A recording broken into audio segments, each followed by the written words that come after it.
going? Back in my garage, where we usually are. Working on the bumper. Air conditioner's running, so there's... And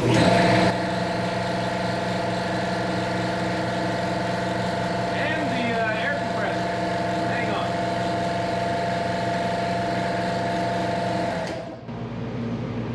Alright, sorry about that. Hey, we're working on the bumper today. Originally I'd welded on these extensions before I ever did anything. That was really early on because I knew I wanted a winch. I knew I had to have more bumper, more room out here. But I still want to keep somewhat of the old school look, so I'm reusing the original bumper here.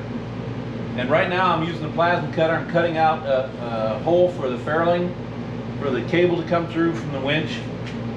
I've already drilled a couple of holes to mount the furling on, and I've drilled some holes mount the bumper extensions on, which you can see hanging down here. Maybe I'll roll it over here when I'm done doing this. Actually, I can do it right now probably.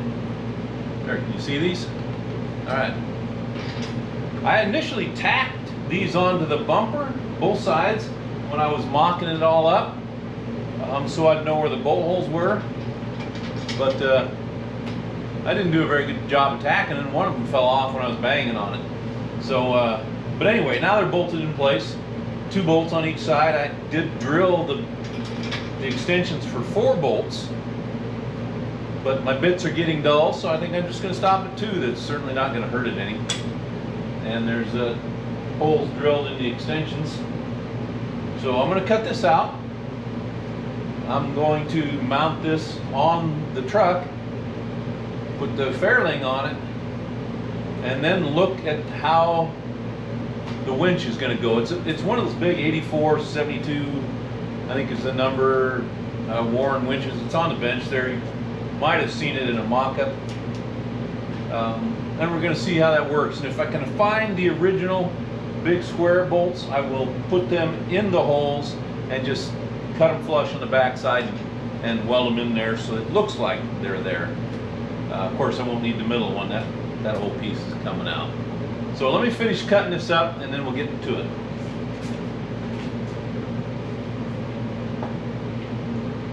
It looks like it didn't go through all the way in a couple of spots, so I'm going to drag it back this way a little bit.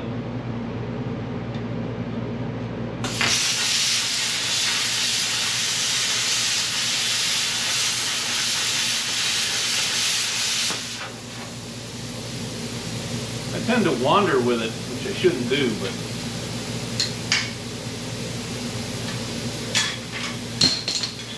clamp these on the other, clamp this on the other side. I'm just using this as a guide. It's just a piece of tin. I'm going to turn my back to you here for a moment.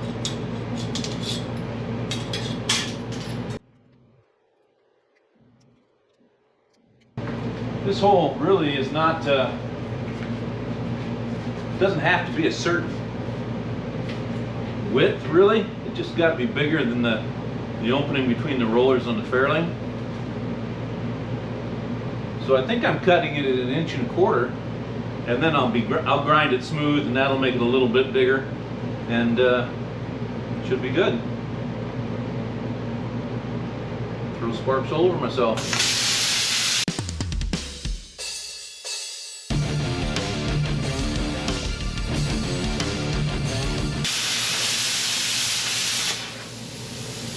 Maybe if I hit it with a hammer, it'll fall out.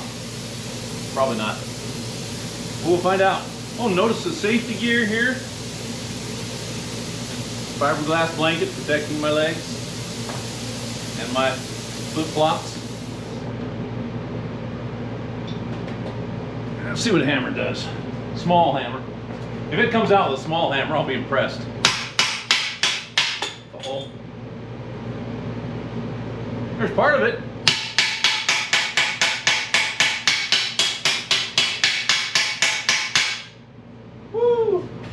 That piece is in there still. Let's see what we got. See where it's holding on. Looks like right here. Maybe right there. Let's fix it.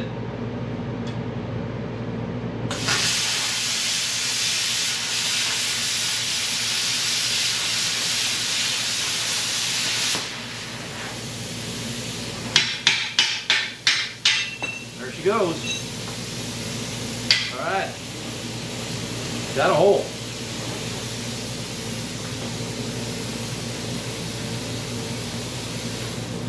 I'll get the plasma cutter turned off and out of the way, or at least off. Nothing's really out of the way in my garage because it's so tight and I got so much stuff.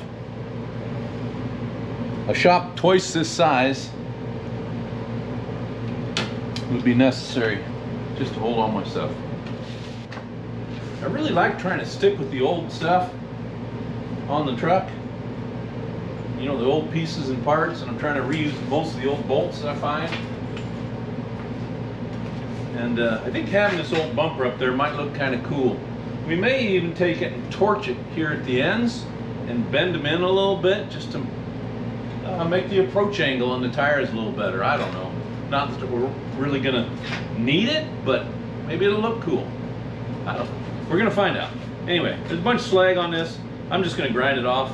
Actually, I can knock a lot of it off with a hammer, which is on the floor. And then I'll grind the rest of it off.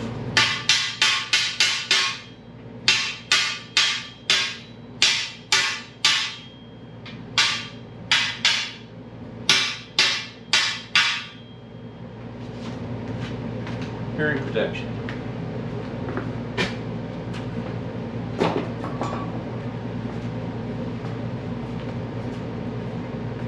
My brother commented on one of my last videos he saw, the hearing protector's right there and I'm using the grinder, and he's like, bro, it's right there, use it.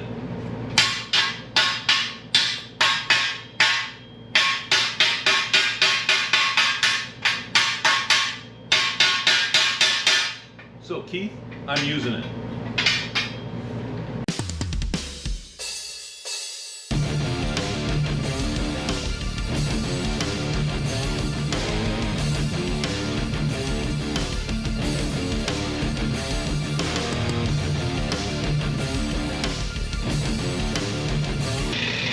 Really, I'm not grinding this because I want it to be pretty or anything.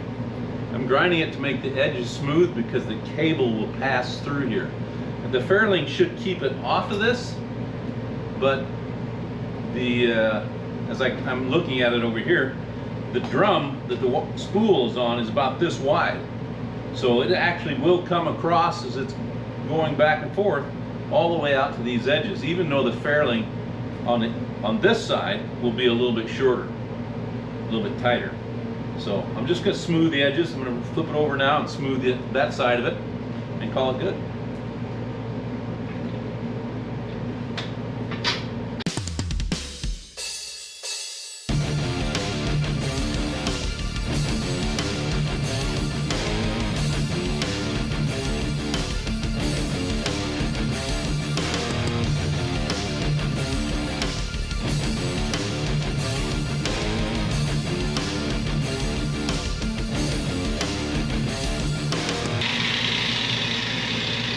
You know what I've noticed while I've been working on this bumper? The steel in this bumper is really hard.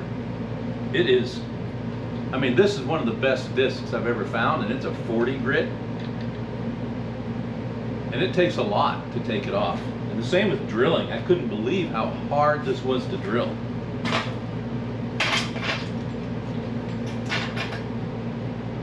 They don't make them like that anymore.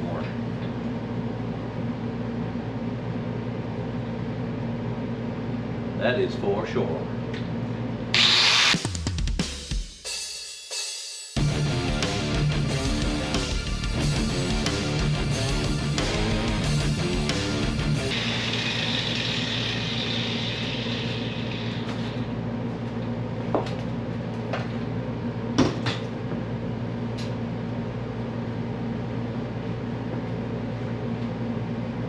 All right, I'm going to clean up my mess and get ready to mount it on the truck. Oh, down here at bumper level. I will be surprised if we get these in easily, but that is always the attempt.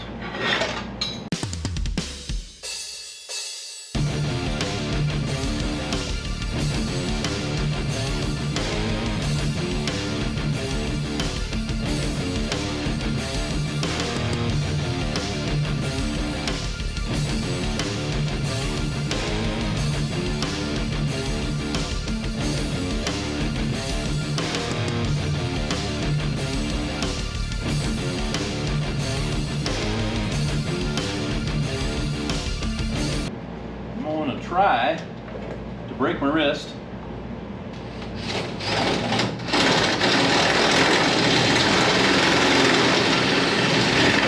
Make it line up. That should do it.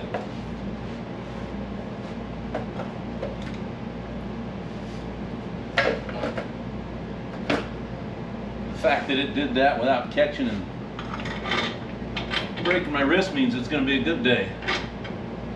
Just slides right through. I like that.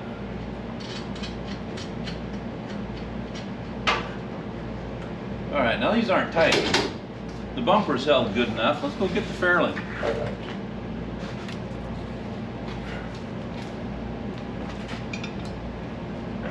Alright, this is called a fairing. I've taken one of the rollers out so I could get the cable through. Now my biggest concern is this is rounded and this is not. And I don't want to bend this up appreciably. So I'm just going to see how it fits on here. And if it looks like it's going to wobble around or I don't like the way it looks, we're going to do something different. But let's just put it up there, see what it looks like. Eyeball it sideways and make a decision.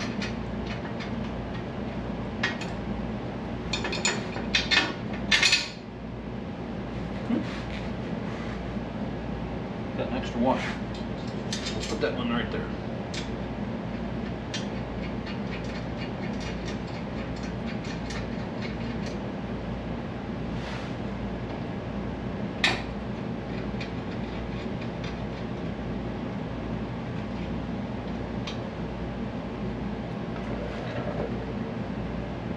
You know, that's not terrible.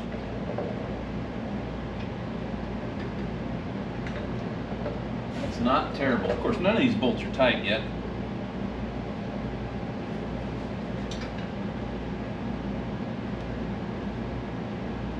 Our hole is definitely big enough. Although I might taper the edges, you know, a little bit like this.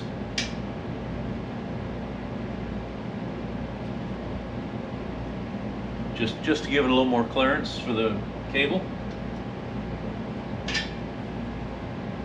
And I think I'll probably go with this. The winch actually mounts off of these two bolts, and then it has two more bolts higher. So the intent is to plate this in, set the winch down inside the plated area, and then I'm going to make a small hoop that comes up and has some tabs to capture the top two bolts here. The hoop will add some rigidity to it. The plating will add some rigidity to it. And if I fill in whatever the space that the winch isn't sitting on, I think it'll look pretty cool. So I've got some 1/8 inch, 10 inch wide steel. I'm just going to cut pieces out once the winch is sitting in here, see where it goes, weld them in. Weld them to the bumper and the supports. I'm going to make it all removable. It'll be heavier than snot, but it'll be removable. And so I'm going to go have some lunch and I'll be right back.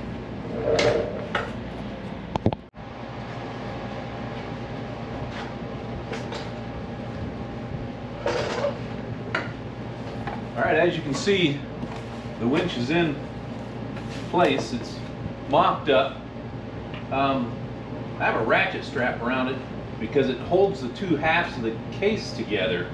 Once you take the fairing off, and if you take these bolts off, this whole thing wants to separate. This end piece will just fall off. So there's a ratchet strap, but right now the bolts are in, so it's really just there for no purpose other than getting into my way. Cables, they'll have to be changed to much longer ones. But what I'm going to do now is I'm going to do some CAD and kind of fill in this space. I'm going to bring it right up against this area here and up against the grill and then around this. It will get welded to this piece here, not to this, and welded to the bumper here. And then it will come in here and it will just be open. So it'll be welded here and here and it will just kind of box in this, so it's not just a big open space. On the bottom side, I'm going to have some stuff too, a couple of tow hooks and that kind of thing. So let's get busy with the CAD. That's what we got to do.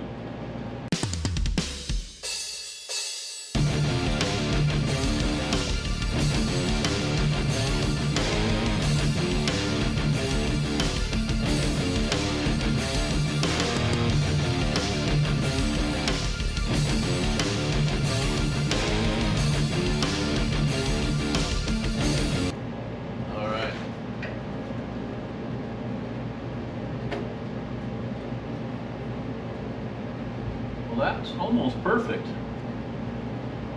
Being such a rough draft there. I'm gonna curve this corner over here. And I'm touching the winch a little bit, so I gotta clearance that a little bit.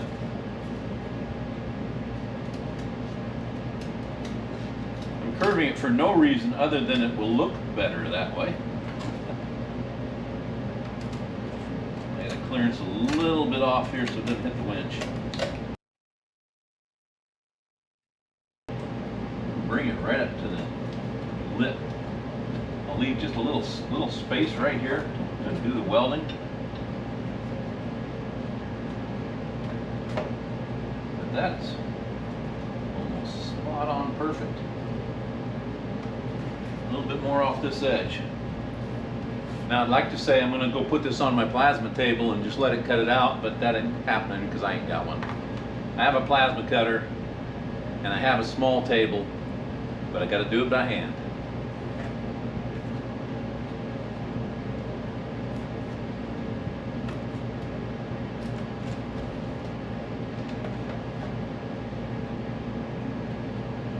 Let's see if this piece will work on the other side before I get carried away.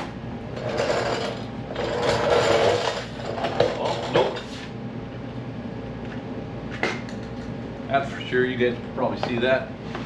Maybe if I turn you a little bit. I think you can anyway. This side's got the clutch and the pawl, or whatever you want to call it. We're definitely going to have to make a new piece. So we'll just leave this over here, down on the ground, and we'll do some more CAD. What's the temperature where you guys are at? It's 105 outside today. It has been nothing but hot the last month.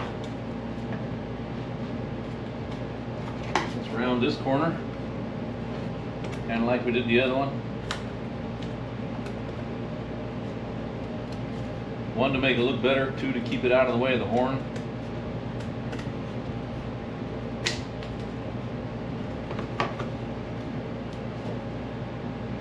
And we need to take a little bit off of one of the edges.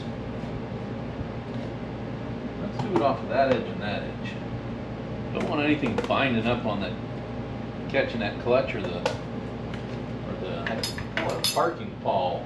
All it does is it catches this clutch so it can't back up any. A little bit off of here. Just keep whittling away here until we get what we want. It's easier to do the fitting in cardboard than it is in metal, that's for sure. Well, if I cut that out nice the way it looks on cardboard, that'll fit.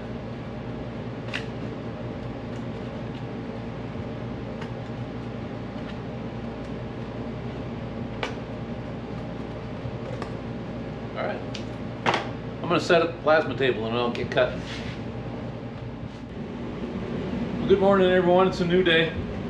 I got a little bit of time before I got to go help a friend with his 55 Chevy. The noise you hear is the air conditioner behind you, and that's going to run because it's hot. It's going to be 109 today outside. That means it's going to get up in the 90s here in the garage. But I need to do some plasma cutting. Remember yesterday I did some CAD, cardboard aided design. Transferred those designs to this piece of 1-inch plate steel. It's 10 inches wide, 1/8 inch thick, and I'm going to cut these pieces out. Now, these pieces were both 1/4 inch or 1/2 inch longer than 10 inches. So it'll have a little bit more air gap, but that'll be good. If the bumper flexes, it won't hit the body. That's the plan. So I'm gonna get my safety gear on here and run some cuts. Probably have to freehand this one a bit. Only freehand the corner here. I'm terrible at freehanding these cuts. And it's hot. I only need to protect my front so my jacket's going on backwards. That way I stay a little cooler. And usually I don't even use a jacket when I'm plasma cutting, but I'm going to be pretty close to myself here. And I don't really want to burn holes in my shirt. So let's get this done. Always wear some sort of eye protection, some sort of dark. These are fairly dark glasses. They work pretty good for plasma cutting. You could use a welding helmet if you want, just make it really dark. Let's get enough over here. We hung up on down there. All right.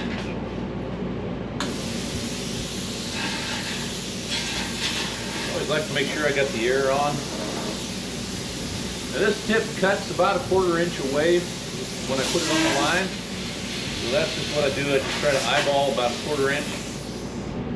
Maybe just a hair less.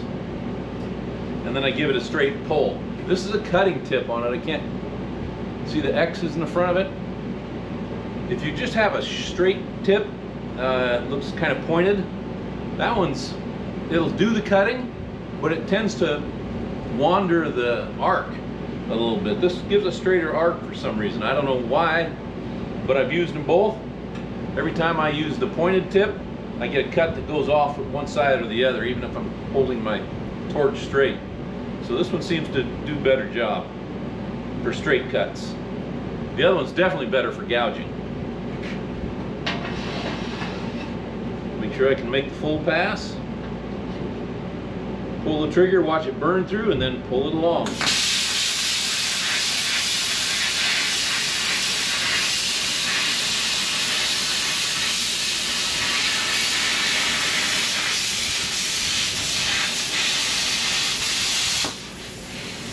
Now you saw right here, I actually hit this little notch.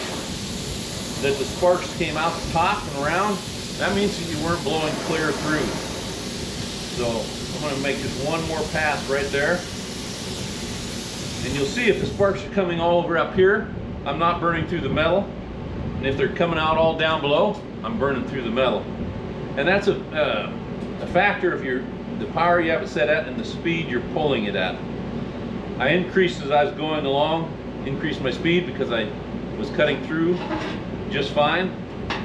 And I could probably just break it right here, but we're just going to make another pass to show you what I meant. There we saw all the sparks going down, so we know that's a clean cut, and it just comes right off. I'm going to take a quick notch out of this corner here, once I move my clamp. I've got enough paint on this table from painting things on it that sometimes the ground doesn't come through if I have it connected somewhere else. So putting the ground right on the piece of material I'm working with seems to be best.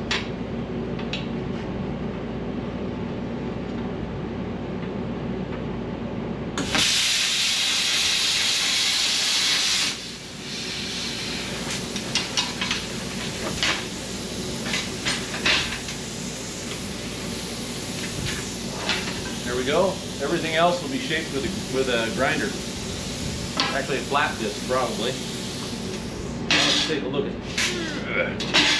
what we need to do to this one.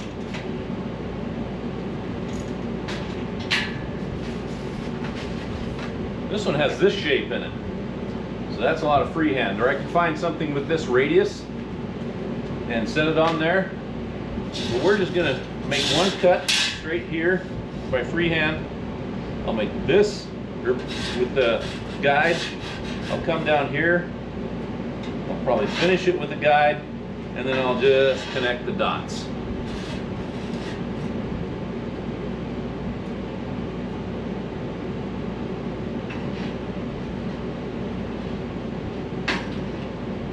Now I'm going to start it, watch it, and if you see, like I said, the sparks come out around, I'm not cutting through.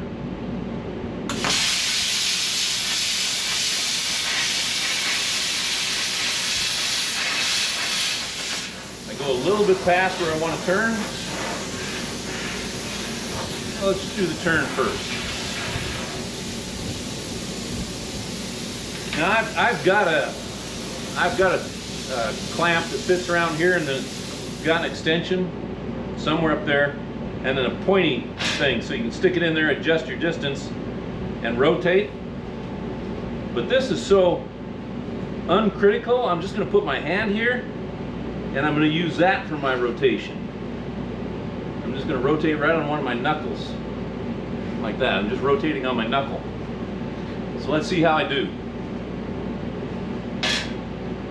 A couple of practice ones to make sure I've got my arc right. It's a little shallow, move out. And it's a little deep over there. All right, let's see how that happens.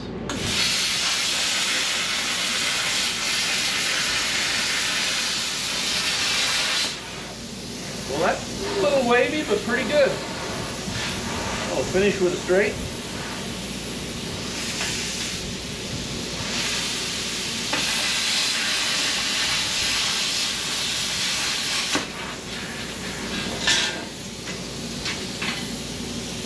Not too bad. I'm going to knock off this corner here. It's faster than using a grinder.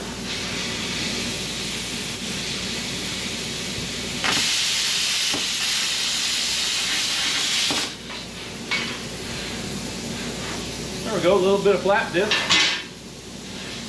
And that's all it took. There's my air compressor. Let me shut it off.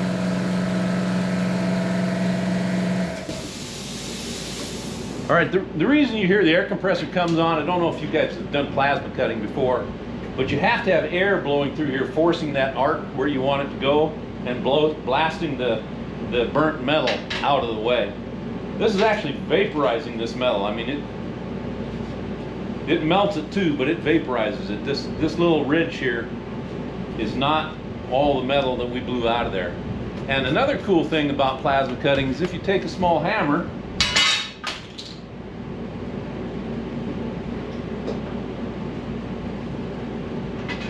you can just bang on this stuff here and usually knock it right off.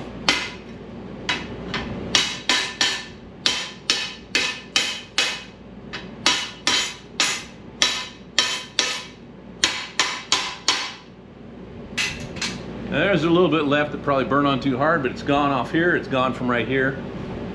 And there's very little on this side at all. I didn't even try to knock that off. Now it's mostly clean here too. So I'm going to hit it all with a flap disc, and then I'll get to placing it on the bumper. Early in the morning, haven't had enough coffee, I guess. And then you guys will see that. But I got to take off right now. Go help a buddy. We're still working on that 55.5, the blue one. If you've seen it, I've done a few shorts on it. It's got a inside the bed. If this was the bed, it lifts up.